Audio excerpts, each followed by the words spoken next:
సీతారామచంద్ర స్వామి వారు సీతాదేవిని కోల్పోయిన సమయంలో వేములవారి క్షేత్రానికి వచ్చి స్వామివారిని సీతాదేవిని పొందినట్టుగా కూడా మనకు తలపురాణం చెప్తోంది. దాంతో పాటుగా శివ పార్వతి కళ్యాణం శ్రీకాళహస్తిలో విశేషంగా ఆ దక్షయాగ సమయంలో అరణ్యమాస సమయంలో స్వామివారిని దర్శించుకొని ఆ రాజరాజేశ్వర స్వామి వారి యొక్క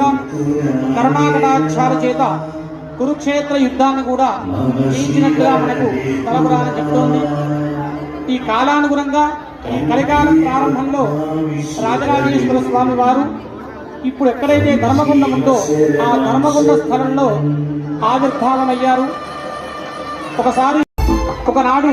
ఆ కుక్క రాజరాజనేంద్ర యొక్క పెంపుడు కుక్క దేశమంతా తిరుగుతూ ఈ వేములవాడ క్షేత్రంలో ఎక్కడైతే ధర్మగుండం ఉందో ఆ ధర్మగుండ స్థానంలో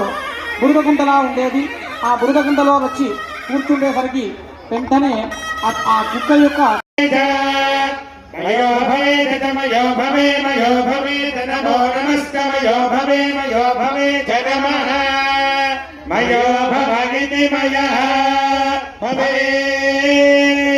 నమో నమస్తే నమః శంకరాయ శంకరాయ నమస్తే నమః శంకరాయ నమః శంకరాయ శంకరాయ నమో నమః శంకరాయ జగ శంకరాయ నమో నమః శంకరాయ శంకరాయ జగ శంకరాయ శంకరాయ నమస్కరాయ మయస్కరాయ శంకరాయ శంకరాయ నమస్కరాయ శంకరాయేతి శంకరాయ చమయస్కరాయ మయస్కరాయ